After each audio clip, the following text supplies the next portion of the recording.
le privilège de l'âge. Peut-être par la grâce de Dieu, parce que mes diplômes n'ont pas fondu au soleil.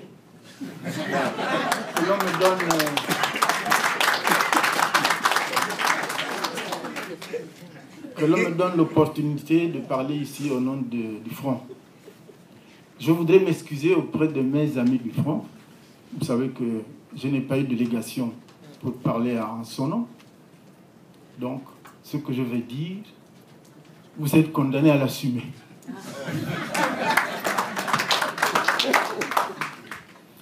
Mesdames, Messieurs, chers amis de la Convention de la diaspora gabonaise, je vous remercie. Je voudrais vous saluer, vous remercier et vous féliciter pour avoir eu cette initiative d'organiser ce congrès. Parce que les résolutions qui en sortiront sont très attendues, aussi bien par les observateurs internationaux que par ceux des Gabonais qui les redoutent ou qui en attendent leur salut. Un congrès étant par essence le lieu où l'on détermine, l'on définit les actions, les activités, les finalités d'une chose, je voudrais, pour ma part, tenter d'apporter une contribution pour ces assises qui sont un congrès. Le propos que je vais tenir ici avait deux parties. Dans la première partie, je voulais présenter quelques actions, quelques activités qui pourraient nous aider à parvenir à l'alternance, puisqu'il s'agit de l'alternance ici. La deuxième partie comprenait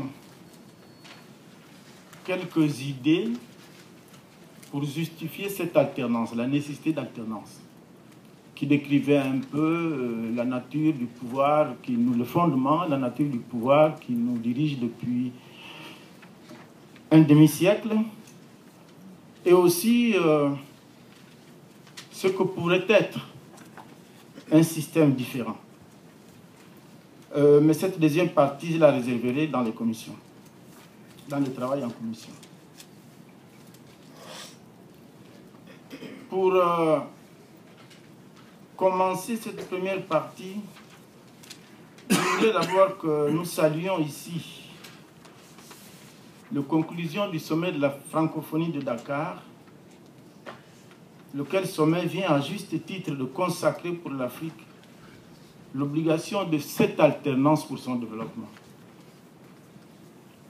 En ce qui concerne notre pays, le Gabon, pour ce que nous sommes en train de faire, l'expérience passée des syndicats et des partis politiques, doit nous amener à une réflexion plus nourrie pour éviter les pièges qui ont toujours freiné nos élans. Que s'est-il passé sur ce plan historique? Un regard rétrospectif sur notre histoire récente nous dévoile deux épisodes, l'un syndical, l'autre politique. Chacun renfermant deux expériences malheureuses. Ceux d'entre nous qui ont vécu dans leur chair et animés parfois ces deux fois deux histoires souhaiteraient conjurer la fatidique histoire, le fatidique jamais 203. En évoquant le cas Ngwangu et Bituga sur le plan syndical et Agonjo Mbabesole sur le plan politique, nous voulons cette fois simplement contourner les capacités d'anticipation et de noyautage de nos adversaires d'en face. Le PDG, dont je suis heureux qu'il ait un représentant ici à ces assises. Sur le plan syndical, pour ceux qui se souviennent, s'agissant de Ngwangu, le syndicat de l'éducation nationale, le Sénat, devenu ensuite le syndicat des enseignants de l'éducation nationale, avait mis en place une structure pour discuter avec les pouvoirs en place. Ngwangu fut désigné pour devenir une figure de proue. Tout le monde y avait cru, sauf un seul. Résultat, avec l'avancement des discussions syndicats-gouvernement, Ngwangu est pressenti pour occuper le poste de secrétaire d'État à l'éducation nationale. Puis, avec le durcissement de la situation, envoyé à l'OIT au Togo, heureusement que la vitalité syndicale n'a pas été ébranlée et les syndicats sont restés dans leurs activités de contestation. Quant à Bituga Christiane, qui remplace Ngwangu, nous nous souvenons que la ferveur syndicale avec elle doubla de vigueur, mais après les maigres résultats obtenus par son successeur, grâce aux maigres résultats obtenus par son successeur. Malheureusement, cette vigueur n'ira pas loin. La même manœuvre va s'opérer avec beaucoup plus de facilité au Sénat. Bituga est nommé ministre du Travail et de l'Emploi. Heureusement, là encore, la vitalité syndicale sort agrandie. Mais le Sénat qui va suivre sera affaibli et les rivalités syndicales vont s'installer. D'où la naissance de FESINA et de plusieurs autres syndicats dont nous suivons aujourd'hui encore certaines activités. Sur le plan politique, vous vous souvenez que tout commence en 1990. L'année 1990 amène une intense activité politique et qui va nous forcer à unir les partis politiques afin de briser le monopartisme du PDG. On créait alors la coordination de l'opposition pour la démocratie, la CODE. Mais derrière cette coordination, chaque parti politique développe la volonté de leadership et du mieux implanté sur le terrain. Pour ce faire, il fallait organiser chaque parti. Le président du parti occupe toujours le premier plan de la scène et est en vue. Il devient très vite la cible du pouvoir. Le parti et les militants sont sous son emprise. Il est dans le collimateur politique. L'État et le gouvernement le détournent aisément. Un simple remaniement va suffire pour qu'il soit avalé par la politique et l'activité politique est alors mise en berne. Nous vécûmes alors le cas du PGP où Maître Agonjo est nommé au gouvernement. Mais après mûre réflexion, il propose Max Raymond. Quant à Paul Mba Bessolo, nommé comme Maître Agonjo, va décliner l'offre au profit de Mme Nkama Cécile au ministère de la Justice. Heureusement pour ces deux cas, ces volte-face vont permettre aux deux partis de maintenir la cohésion des militants et leur volonté de poursuivre les objectifs de changement politique. Voilà la première histoire, faite de détournement et de corruption des élites identifiées. Vous comprenez dès lors les raisons pour lesquelles j'évoque ces cas historiques, politiques et syndicaux. La seconde histoire est celle de la conférence nationale de 1990 et des accords de Paris. Dans toutes ces histoires, parce que le pouvoir n'a pas réellement été ébranlé, les recommandations de la conférence nationale furent qualifiées de simples recommandations et non d'injonctions. On revint sur tout, notamment sur la Constitution de 1991, qui consacrait un mandat présidentiel à 5 ans renouvelable d'une seule fois. Quant aux accords de Paris de 1994, dont l'élément fondamental fut la loi 796 qu'elle conçut pour les élections régulières et transparentes, et qui favorisa la victoire de l'opposition aux élections locales de 1996, le PDG la modifia au point de revenir à un système électoral digne du temps du parti unique. Cette seconde histoire et la première ont un point commun. Le fait pour l'opposition de négocier avec un pouvoir en pleine possession de la maîtrise de la situation. Une négociation avec un pouvoir uniquement contesté, non ébranlé ou détruit, ne conduit qu'au renforcement de ce pouvoir généralement affaibli avant les négociations. Ce sont des leçons que nous tirons de ces deux histoires. C'est pourquoi j'oserais dire ici que je n'ai jamais bien compris le bien fondé de la conférence nationale souveraine sollicitée par certains d'entre nous depuis 2012, alors que le PDG dispose toujours de la maîtrise de tous les leviers du pouvoir de l'État. Et je la vois encore figurer dans le programme de ce congrès. La démocratie, dit-on couramment, ne se donne pas, elle s'arrache. Dans ma langue, on dit même qu'on ne se remplit pas la panse pour se faire ensuite ouvrir la panse par la suite. Face à cet ensemble d'histoires, nous estimons que les prémices actuelles de l'unité de l'opposition représentée par le Front doivent être renforcées et le Front doit persister à être géré de façon collégiale. Qu'il renforce sa cohésion, qu'il organise de façon irréversible sa structure autour d'un idéal politique avec des partis politiques forts et bien implantés à travers toute l'étendue du territoire national.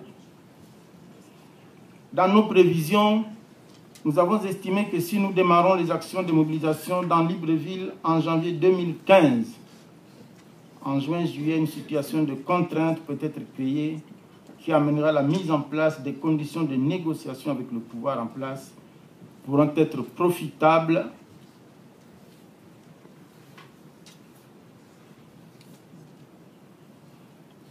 et générer des conditions de négociation avec le pouvoir qui pourront être profitables pour l'opposition. Et ce n'est que seulement en ce moment-là que pourrait alors être désigné et investi par le truchement d'un congrès extraordinaire notre candidat avec le soutien des partis politiques, de la société civile, des personnalités politiques et des étudiants scolaires. Il est évident qu'un tel parcours aura permis à l'ensemble du peuple d'identifier celui qu'il pourra désigner pour le représenter à la magistrature suprême. Ce n'est que de cette façon qu'un tel candidat pourra tirer une légitimité républicaine. Ne nous faisons pas d'illusions et de grâce évitons les erreurs du passé. Les erreurs du passé doivent toujours nous aider à éclairer l'obscurité de l'avenir, dit-on. Évitons de faire comme si nous avons la capacité d'entrevoir ce qui se profile à l'horizon. Pour ma part, je préfère me référer au passé pour planifier l'avenir incertain. Notre passé nous a appris que pour remporter une élection, il nous faut 3 éléments fondamentaux. Mobilisation, organisation, détermination. Lors de l'élection présidentielle de 1993, le Rassemblement national des bûcherons avait su mobiliser la population et l'avait bien organisée. Mbabesole avait bien gagné cette élection. Et malgré le tournement de cette victoire, la détermination du peuple de certains cadres du parti permit d'ébranler le pouvoir du PDG, je dis bien ébranler, ce qui nous conduisit aux accords de Paris, tandis que le président Mba était exfiltré et absent de cet épisode. Ces accords, malheureusement, ont fini par enterrer la poursuite de la lutte pour la conquête du pouvoir. Le retour du chef et son manque de détermination annihila tous les effets obtenus grâce à la mobilisation et à l'organisation du parti. Je reviens là-dessus pour dire aux adeptes de la conférence nationale souveraine, dans le contexte actuel, qu'une telle négociation ne peut qu'aider au renforcement d'un pouvoir affaibli s'il n'est pas préalablement ébranlé. En 2009, l'UPG était un grand parti. Il mobilisait, les militants et les leaders semblaient déterminés. Mais il a suffi d'une charge de bérets rouges au petit matin d'une nuit glorieuse à la place de la démocratie pour que s'éteignît à jamais ce bruit que fut l'UPG, pour parapher Victor Hugo évoquant la fin de la grande armée de Napoléon Bonaparte. À ce parti, il manquait l'organisation. Si dans notre situation actuelle, on peut noter une forte détermination, constatons que le front n'est pas encore bien organisé et le front ne mobilise pas encore suffisamment les populations. Le front n'est pas encore une force de conquête du pouvoir pour espérer aller avec sérénité à une confrontation électorale, avec des chances certaines de victoire face à un PDG déterminé. J'espère que son représentant ici ne démentira pas ce que je dis. Les quelques 200 militants rassemblés au siège de l'Union nationale le jour du dépôt de la plainte pour faux et usage de faux d'Ali Bongo ne peuvent pas être un prélude à un printemps gabonais. Il nous faut mobiliser davantage et organiser avec précision, identifiant dans tous les recoins ce qui vont faire des missions qui seront déterminées d'avance. De telles mobilisations et organisations, nous les avons dans le cadre d'un travail réalisé pour le front, intégré dans un projet de plan stratégique déjà soumis au front, plusieurs fois amendé, mais non encore adopté par cette organisation.